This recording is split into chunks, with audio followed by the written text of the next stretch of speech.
Welcome to Dreamful Podcast, bedtime stories for slumber. I would like to start off this episode by thanking our newest supporter, Catherine Broom. Thank you so much, Catherine, and I hope you have the sweetest of dreams. If you'd like to support the show and gain access to over 110 subscriber-only episodes while receiving a shout-out, visit dreamfulstories.com and on the support page, find a link to become a Buzzsprout supporter or subscribe via Supercast if you listen on Spotify. You can also subscribe on Apple Podcasts, though I can't see your name, so it's really difficult for me to give shout-outs, though I do appreciate every single one of you for helping to support the show. It's been a while since I've done a series, and while I've heard your request to bring back constellations, there's another kind of mythology I've been longing to explore. One steeped in golden sand, starlit sky, and stories older than memory. Welcome to the myths of Egypt. In this series, we'll step quietly back in time and follow the myths that shaped a civilization. This is the first chapter, a tale of light born from darkness, of a god who rose alone and spoke the world into being. This is Ra, born of silence, crowned in flame. So, snuggle up in your blankets and have sweet dreams.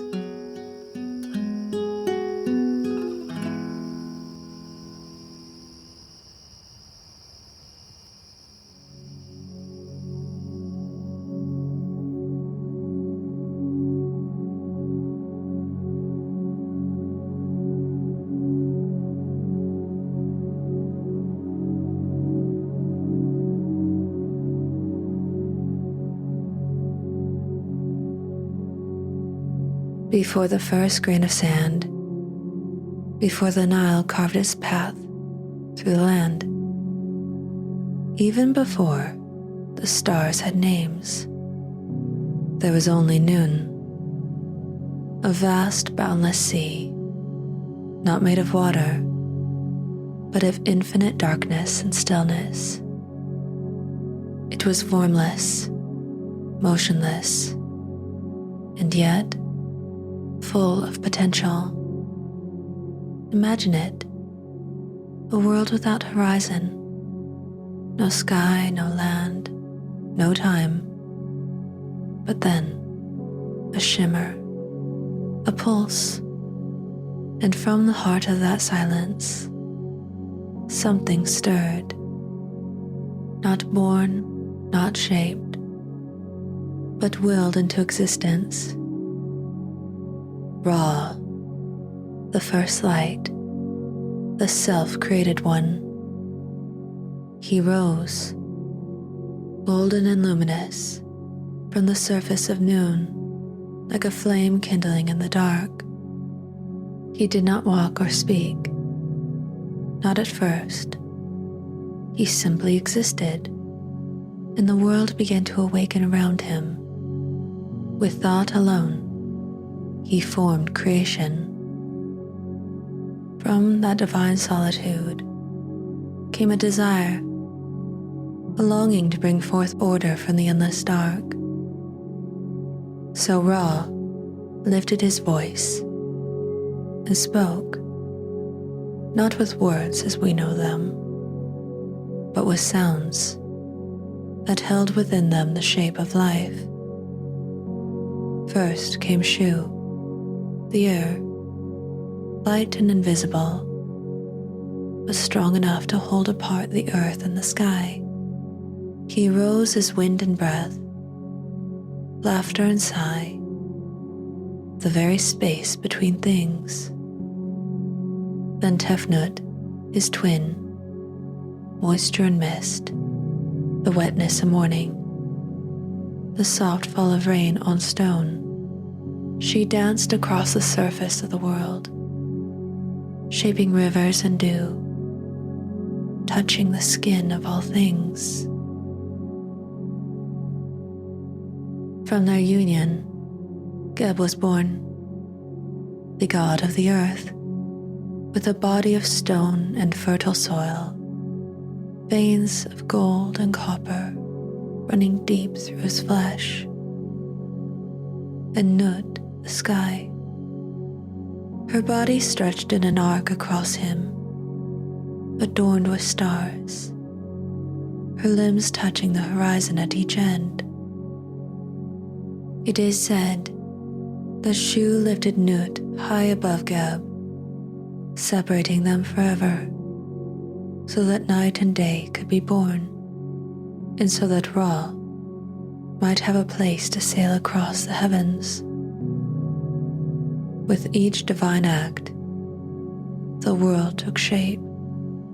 Trees rose from the soil, birds leapt into the sky, and waters churned with unseen life.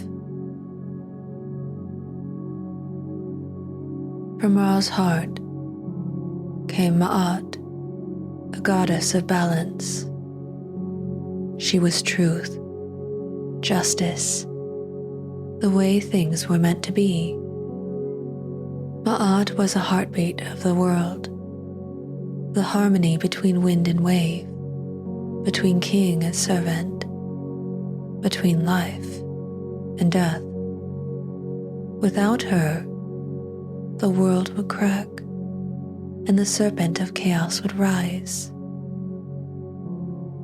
Ra placed Ma'at beside him on his bark, where she would travel with him always, guiding the course of the sun, measuring every breath, every hour, every choice.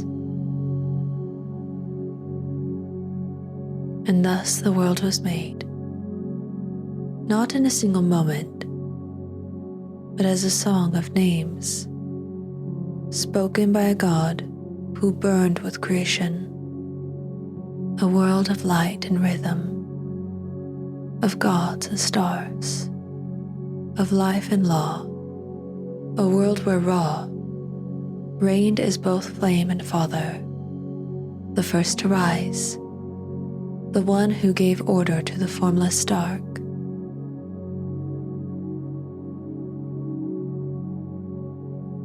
In time, the gods multiplied.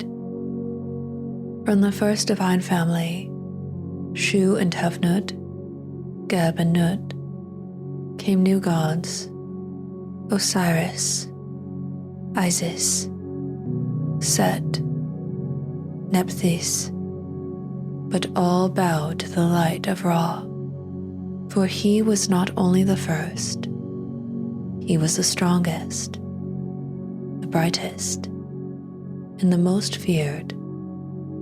In every temple, from the southern reaches of Nubia to the delta's winding shores, his name was spoken with awe.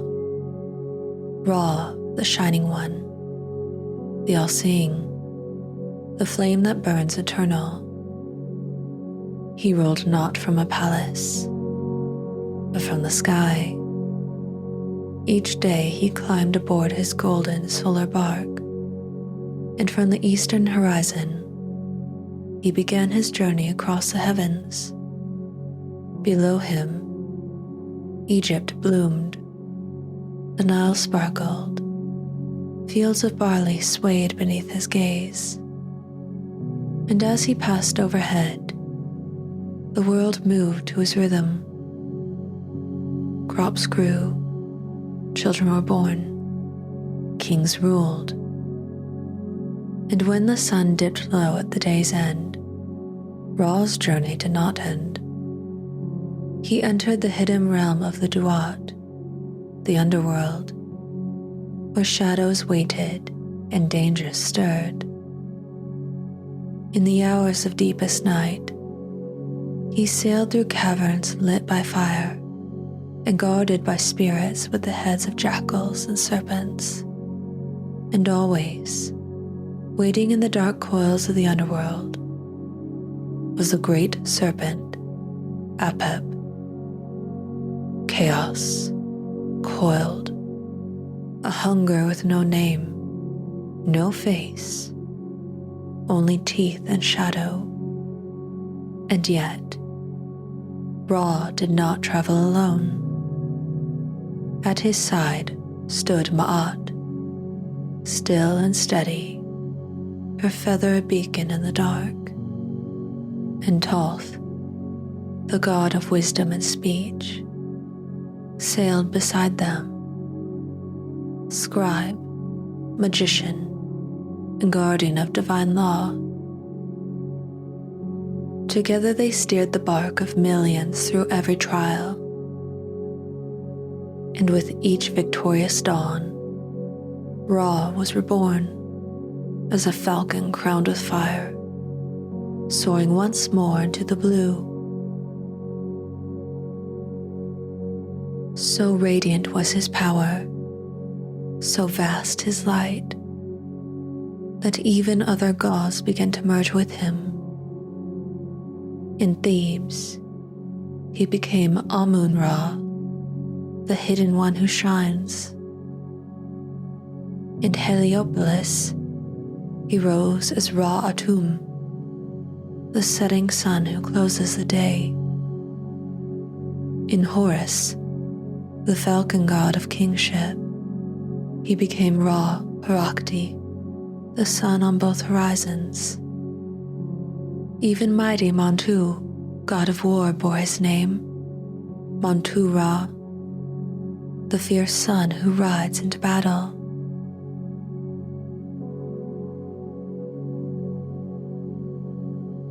Ra was not just a god of the sky, he became the sun itself.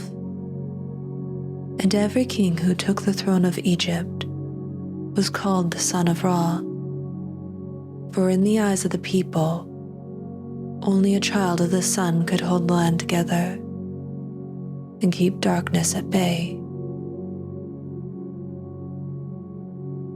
Though Ra reigned by day, it was in the night that his courage was tested. Each evening, as the sun sank into the western horizon, he stepped down from the visible sky and into the Duat, the hidden realm beneath the world. The Duat was not hell, but something older, deeper. A vast shifting landscape of flame-lit tunnels, silent waters, stone gates, and beings born from dreams and fear. Here, Ra was no longer untouchable. He was a traveler, a light in the dark, sailing his bark through a place where even gods could falter. At the helm stood his defenders, Ma'at, ever steady, and Thoth, with spells written in starlight and ink. And yet, none were enough to face the ancient thing that waited in the blackness. Apep, serpent of the deep, enemy of Ra, enemy of life. Some said he stretched for miles. His coils curled beneath the foundations of the world. Others whispered that he had no beginning or end, only hunger. Each night, Apep would rise from the depths of the Duat, his massive body blocking the bark's path, his jaws open wide, dripping with venom, ready to swallow the sun whole. Sometimes he succeeded, if only for a moment. On those nights, the stars flickered, the wind held its breath, and even the gods grew still. But Ra, Ma'at, and Thoth were not alone. Set, god of storms and strength, stood at the bow. Though Set would one day betray his brother Osiris, here in the Duat, he served a higher purpose: to strike down Apep with spear and thunder, to protect the light from being devoured. Hour by hour, gate by gate, the bark pressed forward, through darkness, through flame, through the jaws of death itself.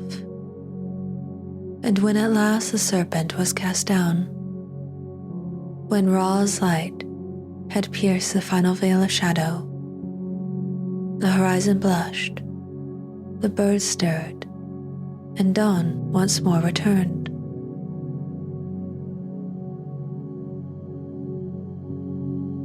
Even gods grow old. Ra, who had spoken the world into being, who rode across the sky in glory and lit the underworld with fire, now walked the earth in the shape of an old man. His limbs were weary, his breath was shallow, and from the corners of his lips, saliva fell, droplets of golden dew cast upon the dust. Still, his light burned. Still, the gods obeyed. But one among them began to wonder. Isis. She was clever, radiant, and filled with ambition not for herself, but for the world she wished to protect. She had watched Ra from a distance. She had learned the names he gave to others. But one name remained hidden, one that held the secret of his true nature, his power, his soul, his Ren, his secret name. In Egyptian belief, to know a being's true name was to hold sway over them, to shape them, to heal them, to command them. And so, Isis devised a plan. She gathered the dust of the earth, fine and dry, and mixed it with Ra's fallen saliva. From this, she molded a creature, a serpent, silent, venomous, alive with magic. She laid it upon the path where Ra would pass, and when the sun god stepped forward, the serpent struck. His fangs perceived divine flesh, and for the first time since creation, Ra cried out in pain. The gods gathered, confused and fearful, but no one could ease his suffering. Only Isis came forward, calm and steady. She said, "Tell me your name, Ra. Only then can I draw the poison from your blood." Ra resisted. He listed titles, glories, praises. I am the maker of heaven, the Lord of light, the flame that burns. I am Khepera at dawn, Ra at noon, and Tem in the evening. But Isis shook her head. Those are names given, she said, not the name hidden within you. And the pain grew. The venom coiled through his body like fire. At last, trembling and exhausted, Ra whispered his true name. No mortal ever heard it. No other god dared speak it. Isis alone received it, held it gently, like a flame cupped in her hands. And in that moment, she became equal to him. She spoke words of healing, drew the venom out, and restored Ra to life. But the balance had shifted. The God who created the world had given part of himself away, and the goddess who healed him would one day pass that power to her son, Horus, who would challenge the throne of Egypt itself.